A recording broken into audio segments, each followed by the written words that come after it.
من الشيطان الرجيم بسم الله الرحمن الرحيم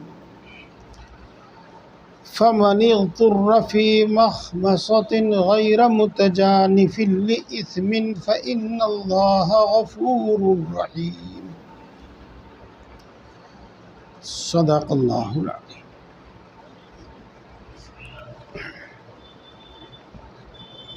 دوستو، ہم نے آپ نے بار بار سنا الدین یسر لیس بعسر،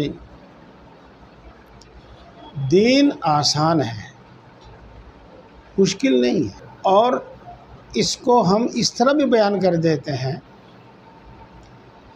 کہ جتنے بھی انبیاء دنیا میں آئے ان میں سے جن جن کو شریعت ملی یعنی اسلامی قانون ملا،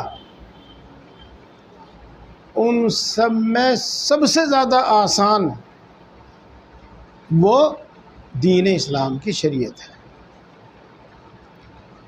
یہ قانون ہے سب سے زیادہ آسان۔ پیارے بھائیو، میں بار بار عرض کرتا ہوں اور دل کی گہرائی سے عرض کرتا ہوں اور دکھی دل کے ساتھ عرض کرتا ہوں، بڑے اخلاص کے ساتھ عرض کرتا ہوں کہ علم دین حاصل کرو۔ یہی نہیں کہ آپ مدرسے میں داخلہ لیں، نہیں، ایسی مجلسیں، ایسی محفلیں ضرور ملتی ہیں جہاں پر علمی باتیں ہوتی ہیں، ان میں شرکت کیا کریں۔ لیکن ہم چیخنے چلانے والے، من گھڑت مزیدار قصے سنانے والوں کی بات سنتے ہیں۔ ہمیں جمعہ پڑھنے کا اتفاق ہوتا ہے، کبھی الا ماشاء اللہ کسی جمعے میں طبیعت خوش ہو جاتی ہو تو ہو جاتی ہو، نہیں تو واہی تباہی تقریر، سنت کے خلاف نماز، سنت کے خلاف قرات، غرض الا ماشاء اللہ کہیں نہیں تو نماز پڑھنے کو جی نہیں چاہتا ان کے پیچھے۔ اور ہمیں وہی پسند ہے، اور اگر وہ تعویذ بھی دیتے ہو تو پھر تو کچھ کہنا ہی نہیں، پھر تو ان کے بڑا پہنچا ہوا آدمی، اللہ کا ولی۔ کل ہی میرے پاس ایک شخص آیا موبائل لے کے، اجی ہمارے رشتہ داروں میں ہریانہ میں فلاں جگہ ایک بچہ بیمار ہو رہا، نظر ہو رہی، لو جھاڑ دیو اس کو، موبائل میں ران کے کر دیا۔ میں کہا بھائی اس میں تو پھونک بھی نہیں جانے کی، آواز جا سکے، پھونک کی اور کچھ بھی نہیں جانے کا اس میں۔ اور پہلی بات، دوسری بات ہے کہ میں جھاڑ پھونکنے کا کام کرتا ہی نہیں، میں جان بوجھ کے نہیں کرتا، تاکہ لوگوں کے دماغ سے یہ بات نکلے۔ تو ہم ان کو میں عرض کرتا ہوں کہ علمی بات سنو، اور جو حضرات یہاں مستقل آتے ہیں ان کو اندازہ ہو گیا ہوگا کہ پہلے بات سمجھ میں آتی ہو یا نہ آتی ہو، لیکن کچھ دن یہاں سننے کے بعد اب آپ زیادہ تر باتیں سمجھتے ہوں۔ ہاں، تو سمجھو تاکہ دین کی عظمت بھی ہمارے دل میں پیدا ہو، ایمان کامل ہو، ایمان کامل وہ اسی طرح ہو۔ تو خیر، میں عرض کر رہا تھا کہ دین آسان ہے، اور اس کی آسانی کی بہت ساری شکلیں ہیں۔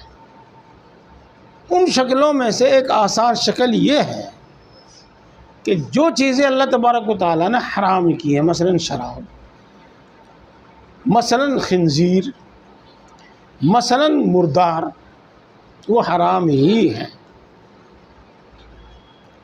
لیکن اگر کسی شخص کی حالت پانی نہ ملنے کی وجہ سے ایسی ہو جاوے کہ اگر وہ شراب نہیں پیوے گا تو مر جاوے گا،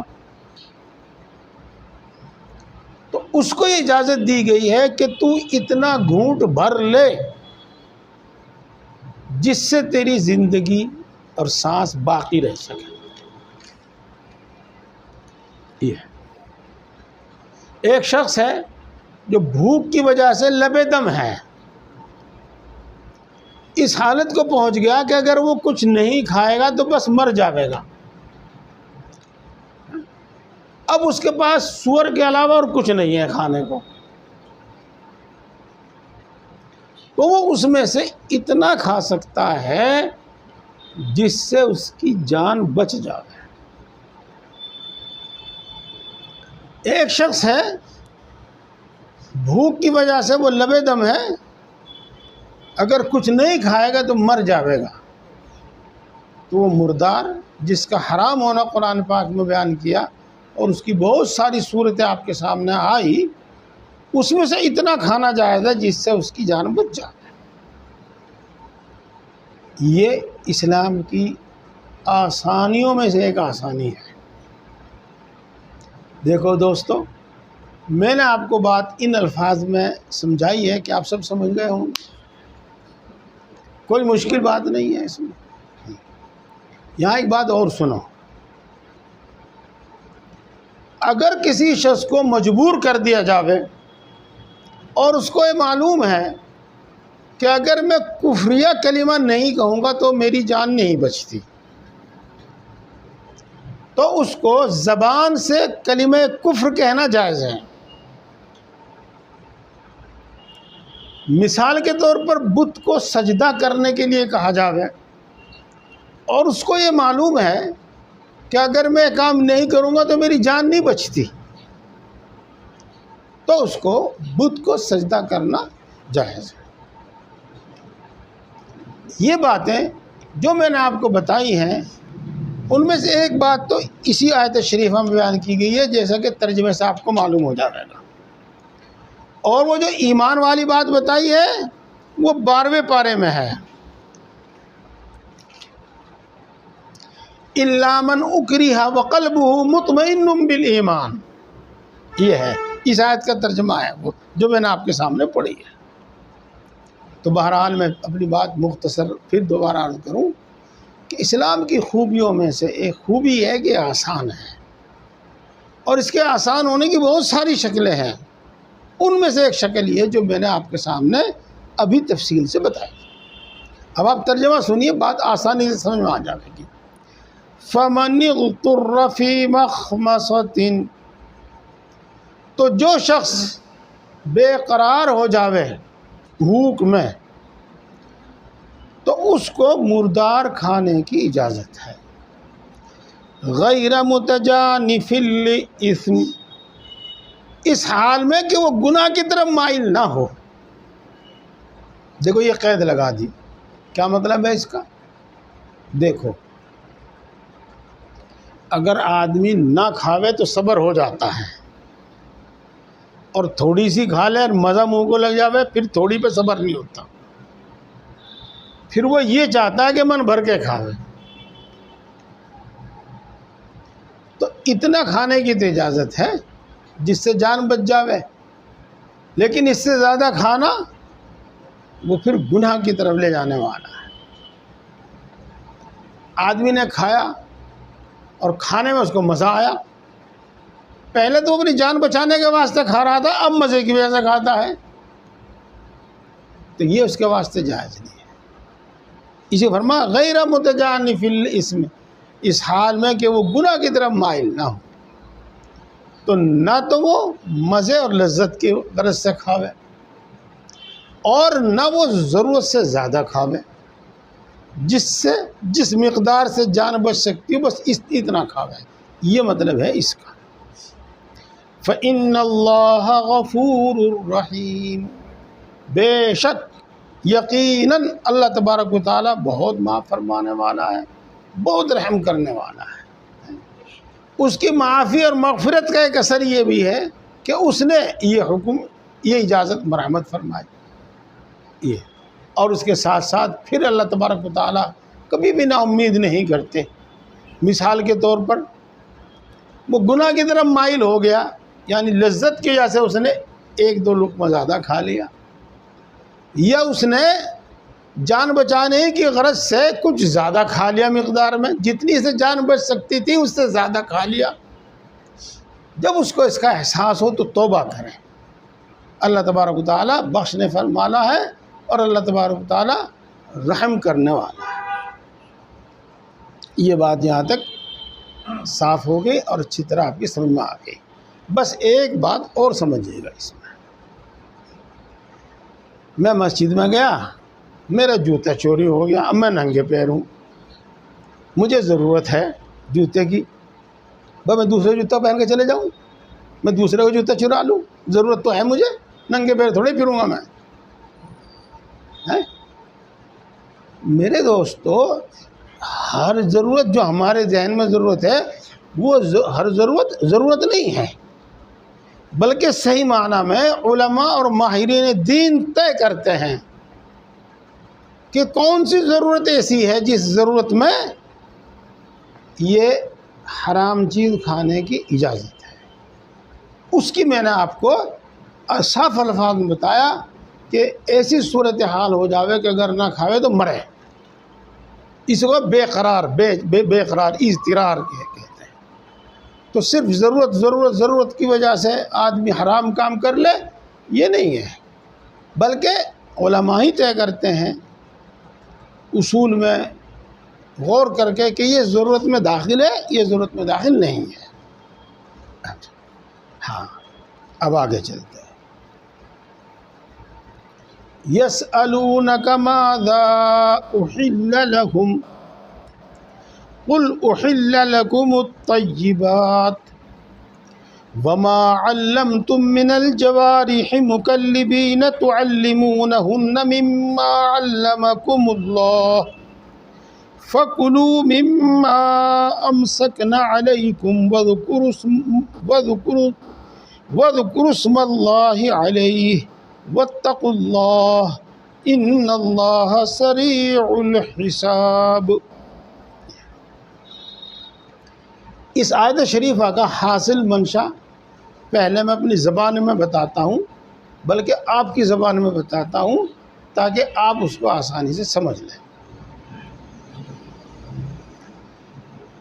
جنگل میں شکار کرنا یہ ایک عام سا رواج ہے، ہمیشہ سے ہے، ہر علاقے میں ہے۔ تو بعض صحابہ کرام رضوان اللہ تعالی علیہم اجمعین شکار کیا کرتے تھے۔ تیر سے، نیزے سے شکار کرنے کا تو ایک عام ہے ہی، کتوں سے اور باز وغیرہ پرندوں سے شکار کرنے کا بھی عام رواج یہ ہے۔ اب جب ان کے سامنے مسئلہ آیا کہ اللہ کے نام پر جو ذبح کیا گیا ہو وہ کھاؤ، اور جو اللہ کے نام پر ذبح نہیں کیا گیا وہ مت کھاؤ۔ اب مثال کے طور پر انہوں نے پرندہ چھوڑا شکار کے واسطے، اب اس نے شکار اپنے قبضے میں کر لیا اور وہ مر گیا۔ اب یہ اللہ کے نام پر ذبح تو نہیں کیا گیا، اب یہ شکار کھایا جاوے یا نہ کھایا جاوے؟ اسی طریقے سے کتے کے ذریعے شکار کیا جاتا۔ اب کتا چھوڑا، اب چھوڑنے کے بعد اس نے شکار کیا اور مالک کے وہاں تک پہنچنے سے پہلے یا کتے کے اس کو مالک کے پاس لے آنے سے پہلے وہ مر گیا۔ اب اللہ کے نام پر تو وہ ذبح نہیں کیا گیا، اب اس کو کھایا جاوے یا نہ کھایا جاوے؟ تو جو صحابہ شکار کرنے والے تھے انہوں نے رسول اللہ صلی اللہ علیہ وسلم سے اس بابت سوال کیا، اور آپ کو بتایا گیا ہے کہ رسول اللہ صلی اللہ علیہ وسلم سے جب کوئی سوال کیا جاتا تھا، اگر آپ کے پاس پہلے سے اس کا علم موجود ہوتا تھا تو آپ جواب دیتے تھے، اور اگر پہلے سے اس کا علم آپ کے پاس موجود نہیں ہوتا تھا تو آپ خاموشی اختیار فرماتے، وحی کا انتظار فرماتے۔ تو یہاں بھی آپ نے وحی کا انتظار فرمایا تو یہ آیت شریفہ نازل ہو گئی۔ اس میں شکار کا حکم بیان کر دیا گیا۔ اب کیا حکم بیان کیا گیا؟ قرآن پاک کے الفاظ میں تو جب ہم ترجمہ کریں گے تو ہم الفاظ کے پابند رہیں گے، ادھر نہیں ہونے گے نہ ادھر ہونے گے، اس سے بات پوری آپ کی سمجھ میں آوے یا نہ آوے۔ لیکن جب ہم اس کا مطلب اپنے الفاظ میں اور آپ کے الفاظ میں بیان کریں گے تو ہم آزاد ہیں، آپ کو سمجھا دیں گے۔ تو کتے کے ذریعے یا پرندے کے ذریعے کیے ہوئے شکار کا حکم بیان فرمایا، اور اس کے واسطے کچھ شرطیں اور کچھ حدود اور قیود بیان فرمائی۔ ان شرطوں اور ان حدود اور قیود کے ساتھ اگر کتے کے ذریعے شکار کیا گیا اور وہ مالک تک پہنچنے سے پہلے مر گیا تو حلال ہے۔ اور اسی طریقے سے اگر پرندے کے ذریعے شکار کیا گیا اور ان حدود اور قیود کی رعایت کے ساتھ کیا گیا اور وہ مالک تک پہنچنے سے پہلے مر گیا تو حلال ہے۔ یہ ہے مسئلہ۔ اب وہ حدود و قیود کیا ہیں؟ نمبر 1، کتا ہو یا پرندہ ہو، پہلے اس کو سدھایا اور سکھایا جاوے۔ تو سدھائے ہوئے اور سکھائے ہوئے کتے کا شکار حلال ہوگا، اور جو سدھایا ہوا نہ ہو، سکھایا ہوا نہ ہو، اس کتے کا شکار حلال نہیں ہوگا۔ یہ ہے۔ اسی طریقے سے پرندہ جو سکھایا ہوا ہو، سدھایا ہوا ہو، اس کا شکار حلال ہوگا، اور جو سکھایا ہوا نہ ہو، سدھایا ہوا نہ ہو، اس کا شکار حلال نہیں ہوگا۔ کتے کو کیا سکھایا جاوے؟ آپ کو تو معلوم ہے کہ جانور پتہ نہیں کیا کیا سکھا دیتے ہیں لوگ ان کو، ہاتھی کو، گھوڑے کو، کتے کو، بلی کو، کہے کو کیا کیا سکھا دیتے ہیں۔ تو کتے کو یہ سکھایا جاوے کہ وہ شکار پکڑ کر خود نہ کھاوے، یا تو شکار پکڑ کر وہیں بیٹھ جاوے، اگر اس سے بس سے باہر ہو، اور اگر اس کے بس سے باہر نہ ہو تو اسے پکڑ کے مالک کے پاس لے گا، خود نہ کھاوے۔ اور اگر کتا خود کھا لے، خود کھانے لگے، تو سمجھ لو یہ سکھایا ہوا اور سدھایا ہوا نہیں ہے، تو اس کا شکار حلال نہیں ہوگا۔ تو ایک بات تو یہ ہے کتا سکھایا ہوا ہو، اور کیا سکھایا ہوا ہو وہ میں نے آپ کو بتایا۔ شکاری لوگ اس پر محنت کریں اور اس کو یہ بات سکھائیں، جب وہ ایسا ہو جاوے تو پھر اس کا شکار حلال۔ پرندے کے بارے میں یہ ہے کہ اس کو سکھایا اور سدھایا جاوے، جب اس کو بلایا جاوے، تو جب اس کو چھوڑا جاوے تو شکار کے پیچھے دوڑے، اور جب اس کو بلایا جاوے تو واپس آ جاوے، چاہے شکار کے پیچھے دوڑ رہا ہو واپس آ جاوے۔ جب پرندہ ایسا ہوگا، باز، شکرا، جو بھی یہ شکاری جانور ہیں، تو وہ سکھایا ہوا اور سدھایا ہوا شمار ہوگا اور اس کا شکار حلال ہوگا۔ اور اگر وہ سکھایا ہوا سدھایا ہوا نہیں ہے، مالک نے تو چھوڑ دیا، وہ مالک کی سنتا ہی نہیں، پرواہ نہیں کرتا، جو مرضی ماں وہ کرتا ہے، تو اس کا شکار حلال نہیں ہوگا۔ ایک شرط تو یہ ہے۔ دوسری شرط یہ ہے کہ مالک نے اس کو چھوڑا ہو شکار پر۔ اگر مالک نے نہیں چھوڑا، مثلا کتا شکار کو دیکھ کر خود اس کے پیچھے دوڑ پڑا، مثلا شکرا، باز، جو بھی اس طرح کے جانور ہیں، وہ پرندے کو دیکھ کر خود اس کے پیچھے دوڑ پڑا، تو اس کا شکار حلال نہیں ہوگا، بلکہ یوں کہو بسم اللہ پڑھ کر مالک نے اس کو چھوڑا ہو۔ دو قید ہیں، بسم اللہ پڑھ کر چھوڑا ہو اور بسم اللہ پڑھ کر چھوڑا ہو۔ اگر چھوڑا نہیں تو بھی حلال نہیں، اور بسم اللہ پڑھ کر نہیں چھوڑا تو بھی حلال نہیں۔ یہ باتیں سب قرآن پاک کی اس آیت میں بیان کی گئی ہیں۔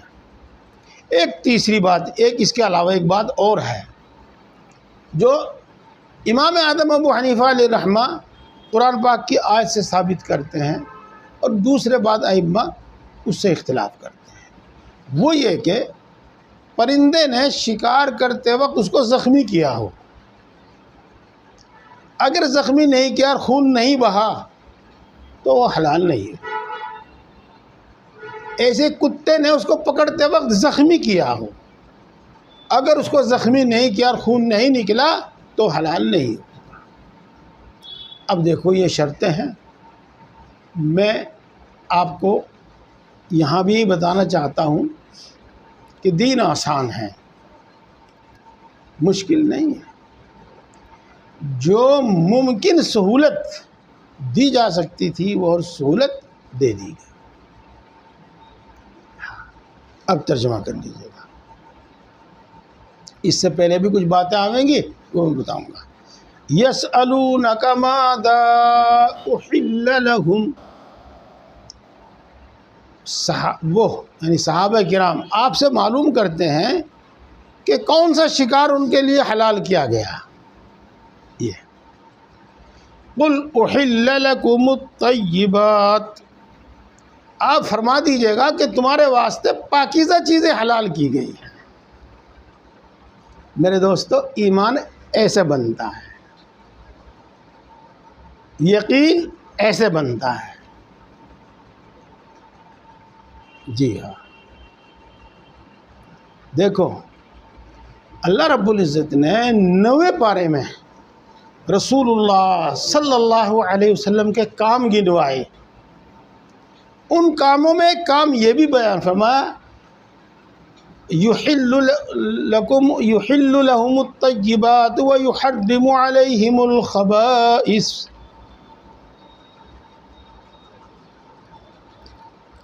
نوے پارے میں ہے یہ۔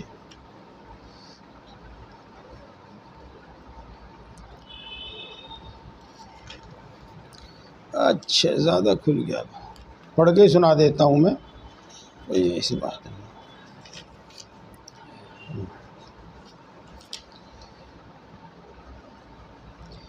اللہ اکبر، کیوں نہیں مل رہا؟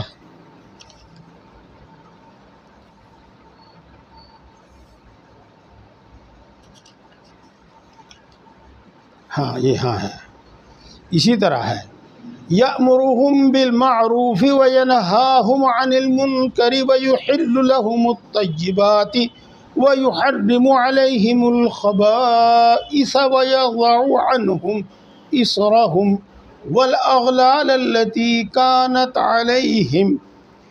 یہ پوری آیت شریفہ سننے سمجھنے کے قابل ہے، لیکن اس میں سے میں آپ کو بتاتا ہوں کہ رسول اللہ صلی اللہ علیہ وسلم کے کام بیان فرمائے، اور ان میں سے ایک یہ بیان فرمایا کہ یہ پاکیزہ اور عمدہ چیزوں کو حلال کرتے ہیں اور گندی اور ناپاک چیزوں کو حرام کرتے ہیں۔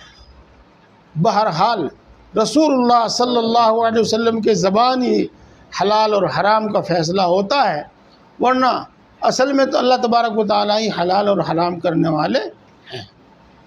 ان دونوں آیتوں کی روشنی میں آپ کو یہ بتانا چاہتا ہوں، اور یقین کیجئے، ایمان لائیے اور ایمان بڑھائیے اور ایمان بنائیے کہ اللہ نے، شریعت نے جو چیزیں حرام کی ہیں وہ گندی ناپاک ہیں، اور وہ ہمارے لیے چاہے جسمانی طور پر نقصان دینے والی ہیں اور چاہے وہ روحانی اور اخلاقی طور پر نقصان دینے والی ہیں، بہرحال نقصان دینے والی ہیں۔ وہ دیکھ، گندی، ناپاک اور نقصان دینے والی، اور اللہ تبارک و تعالیٰ نے ہمارے لیے وہی چیزیں حلال کی ہیں جو پاکیزہ ہیں، پاکیزہ۔ پھر ان میں ظاہری طور پر کسی کو کوئی اشکال ہو سکتا ہے، لیکن وہاں بڑے گہرے علم کی اور بڑی کامل عقل کی ضرورت ہے۔ اگر بڑے گہرے علم اور بڑی کامل عقل کی ضرورت نہ ہوتی تو ہم ائمہ مجتہدین کی پیروی نہ کرتے، ہم خود سمجھ لیتے قرآن کو، ہم خود سمجھ لیتے حدیثوں کو۔ ہاں، ایک مثال کے طور پر کہتا ہوں، ہم بکرا دیکھتے ہیں، بکرا بکری دیکھتے ہیں، گھاس کھاتی ہے، دانہ کھاتا ہے، چارہ کھاتا ہے، اچھی چیز کھاتا ہے، اور سور کو دیکھتے ہیں، اس کو مزہ آتا ہے نالے میں ہی، تو وہ حرام، بکرا حلال۔ مثال کے طور پر دودھ، بھینس، بکری، گائے دودھ دیتی ہے، پاکیزہ چیز، حلال چیز، اور موت انہی کا، وہ گندا ہے، ناپاک ہے، وہ حرام ہے۔ تو شریعت اسلامی میں ہر وہ چیز حرام کی گئی ہے جو گندی، ناپاک اور اخلاقی یا جسمانی طور پر نقصان دینے والی ہے، اور جو حلال کی گئی ہیں وہ سب چیزیں پاکیزہ ہیں۔ یہاں میں آپ کو کچھ لوگوں کے دماغ ہیں وہ سمجھتے کم ہیں بولتے زیادہ ہیں، سمجھتے کم ہیں سوچتے زیادہ ہیں، تو ان کا اشکال ہو سکتا ہے جی گائے کے پیشاب میں بڑی شفا ہے، اور فلانے ہاسپٹل میں 50 گرام گائے کا پیشاب ہر مریض کو روزانہ پلایا جاتا ہے، اور کینسر تک کے مریض ٹھیک ہو رہے ہیں۔ یہ محض دعویٰ ہے، یہ محض دعویٰ ہے، حقیقت اور سچائی اس کی نہیں۔ اور اگر ہم مان بھی لیں تو آ جاؤ قرآن پاک کی طرف ہی آ جاؤ۔ وَيَسْأَلُونَكَ عَنِ الْخَمْرِ وَالْمَيْسِرِ قُلْ فِيهِمَا إِثْمٌ كَبِيرٌ وَمَنَافِعُ لِلنَّاسِ وَإِثْمُهُمَا أَكْبَرُ مِن نَّفْعِهِمَا۔ اسی طرح ہے حافظ صاحب آیت شریفہ، یہ آپ سے جوئے کے بارے میں پوچھتے ہیں، یہ آپ سے شراب کے بارے میں پوچھ رہے ہیں، تو آپ فرما دیجیے گا ہاں جوئے میں بھی لوگوں کے لیے نفع ہے، ہاں شراب پینے میں بھی لوگوں کے لیے نفع ہے، لیکن ان کا نقصان ان کے نفع سے بڑھ کر ہے، اس لیے وہ حرام کر دی گئی ہے۔ تو دوستو میں اس سے آپ کو یہ سمجھانا چاہتا ہوں کہ ممکن ہے کسی حرام چیز میں، ناپاک اور گندی چیز میں کوئی جزوی طور پر کوئی فائدہ ہو، وقتی طور پر کوئی فائدہ ہو، لیکن کل ملا کر اس کا نتیجہ نقصان دہ ہی ہے، کل ملا کر اس کا نتیجہ مضر ہی ہے۔ اس لیے محض ایک دو نفع کی کو دیکھ کر اس کو حلال نہیں کہا جا سکتا، جیسا کہ میں نے آپ کو آیت شریفہ پڑھ کر سنائی ہے، اور آپ پہلے سن چکے ہیں، یہ سورہ بقرہ کی آیت ہے۔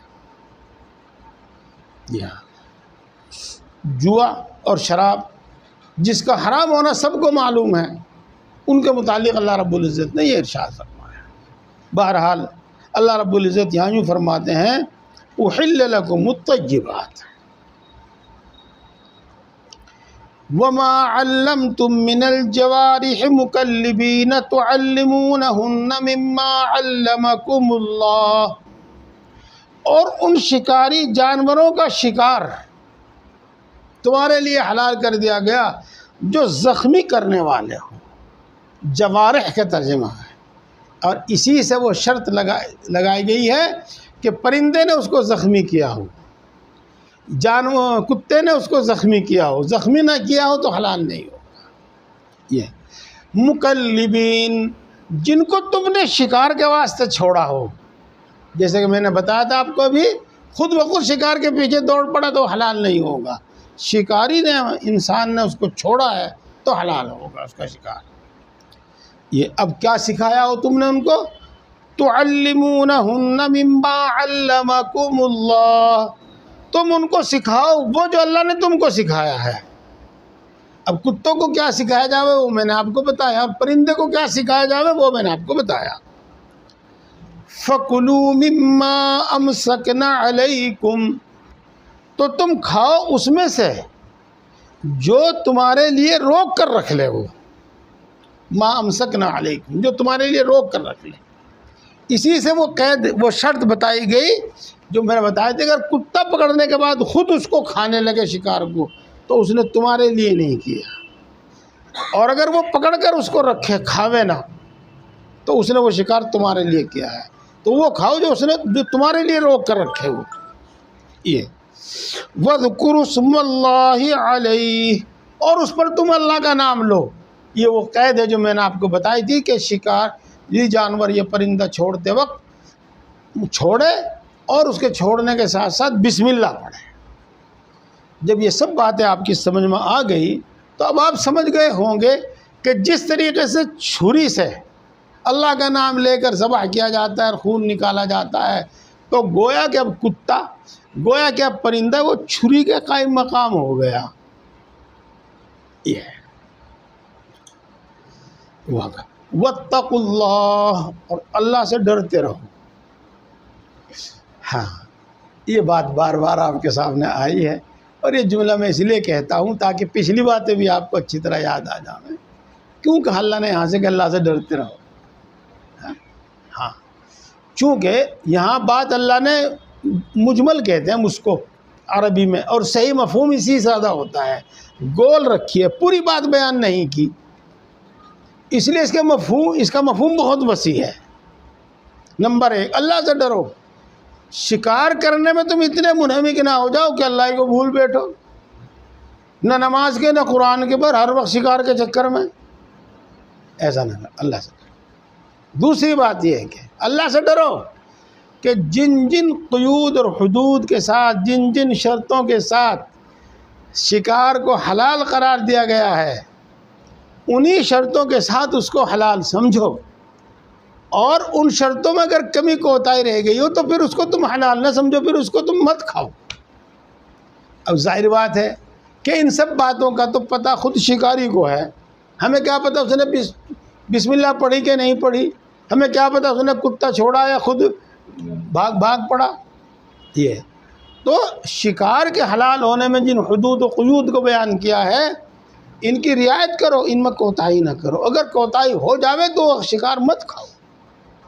یہ ہے. اور اس میں اتنے بھی نہ لگو شکار میں کہ اللہ کے احکام سے غافل ہو جاؤ، بلکہ ضروری کام سے غافل ہو جاؤ. اور وجہ اس کی یہ ہے کہ بہت سارے کام ہیں، ان میں سے ایک شکار بھی ایسا ہے کہ جب آدمی اس کے پیچھے لگتا ہے تو وہ ساری دنیا کو چھوڑ بیٹھے ہے. اگر بادشاہ اس کے پیچھے لگ جاوے تو وہ اپنی بادشاہت کو بھول بیٹھتا ہے. اگر کوئی لینا چاہے تو لے لو، بس اسے تو مزہ آ رہا شکار میں. یہ ہے. اس لیے اللہ رب العزت نے تو شکار کی تو اجازت دی ہے پھر تمہیں، لیکن اللہ سے ڈرتے رہو اور حد کے اندر رہ کر کرو. یہ اور یہ بہت ساری باتیں ایسی ہیں جن کا کسی دوسرے کو کچھ پتہ نہیں ہے، دوسرا کوئی روک ٹوکنے والا بھی نہیں ہے. اس لیے تم خود فکر کرو. کیا فکر کرو؟ ان اللہ سریع الحساب، اللہ بہت جلدی حساب لینے والا ہے.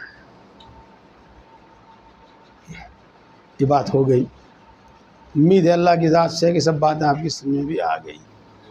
چونکہ درمیان میں ایک بات آ گئی ہے، اب وہ 1 منٹ میں سمجھ جائیں گے آپ. اللہ کے خوف کے بغیر، خوف خدا کے بغیر دین پر عمل نہیں ہوتا. خوف خدا کے بغیر دین پر عمل نہیں ہوتا. تو جو شخص دین پر عمل کرنے کا خواہش مند ہو، وہ اس کو چاہیے کہ پہلے خوف خدا پیدا کرے، اللہ کا خوف پیدا کرے. اب سوال یہ پیدا ہوتا ہے کہ یہ سوال خوف کیسے پیدا ہوگا؟ ہاں تو میرے دوستو، اس بات کو بھی ذہن سے نکال دو کہ ہم سب کچھ نیٹ پہ دیکھ لیں گے. یہ اس بات کو بھی ذہن سے دیکھ لو، ہم تو ڈاکٹر ہیں، ہم تو انجینئر ہیں، ہم تو پروفیسر ہیں، ہم تو فلاں ہیں، ہم تو فلاں ہیں، سارے کام ہم اپنا آپ کر لیں گے. نہ، دنیا میں کوئی بھی کام کسی ماہر سے سیکھے بغیر نہیں ہوتا. ڈاکٹر اپنی ڈاکٹری جانتا ہے، وہ انجینئر ہی نہیں جانتا. انجینئر اپنی انجینئر جانتا ہے، وہ ڈاکٹر ہی نہیں جانتا. تو یہ کام بھی علماء سے ہوں گے، اور علماء میں بھی الگ الگ اپنے کام سے، اپنے موضوع سے کام کرنے والا. کوئی حدیث پہ محنت کرنے والا ہے، کوئی تفسیر پہ محنت کرنے والا ہے، کوئی فقہ اور مسائل پہ محنت کرنے والا ہے، کچھ ایمان پر محنت کرنے والے ہیں جن کو مشائخ کہتے ہیں، شیخ کہتے ہیں، پیر کہتے ہیں. تو وہ بتائیں گے آپ کو کہ اللہ کا خوف کس طرح پیدا ہوگا. ان کی صحبت میں جاؤ گے تو وہ وقت پر ایسی باتیں آپ کو بتائیں گے جن سے اللہ کا خوف پیدا ہوگا. بس میں اپنی بات کو پھر لوٹاتا ہوں، جو شخص دین پر عمل کرنا چاہے تو پہلے اللہ کا خوف دل میں پیدا کرے، اس کے بغیر نہیں. چلو میں آپ کو ایک جنرل نسخہ بتا دوں، سب کے کام آئے گا، اور جس کا نفع نہ ہو وہ دوبارہ ڈاکٹر سے ملے. وہ کیا ہے؟ ہمارے علماء نے خاص طور سے دو طرح کی کتابیں لکھے ہیں. ایک تو کہ موت کے وقت سے لے کر جنت میں داخل ہونے تک، موت کے وقت سے لے کر جہنم میں داخل ہونے تک انسان پر کیا کیا بیتے گی، پھر جنت میں کیا ملے گا، جہنم میں کیا بھگتنا پڑے گا. ان سب چیزوں سے اللہ کا خوف پیدا ہوتا ہے. ایک کتاب ہے مولانا عاشق الہی صاحب کی، مرنے کے بعد کیا ہوگا، اس میں یہ سب باتیں بیان کی جو میں نے آپ کے سامنے بتائی ہیں، اس کو پڑھا. اور اسی طریقے سے اللہ تبارک و تعالیٰ نے احکام بیان فرمائے، پھر ساتھ ساتھ ہی اس کی جزا انعام بیان فرمایا. اللہ تبارک و تعالیٰ نے احکام بیان فرمائے اور ساتھ ساتھ ان کی خلاف ورزی کی دھمکی، خلاف ورزی کرنے پر دھمکی سنائی، جن کو ہم کہتے ہیں جزاء الاعمال، اعمال کا بدلہ. یہ پڑھیے، اس سے اللہ کا خوف پیدا ہو. جزاء الاعمال نامی کتاب حضرت اقدس تھانوی رحمۃ اللہ علیہ نے لکھی ہے، پڑھو. اللہ تعالیٰ ہم سب کو توفیق عطا فرماوے اور آسان فرماوے. الحمدللہ رب العالمین الرحمن الرحیم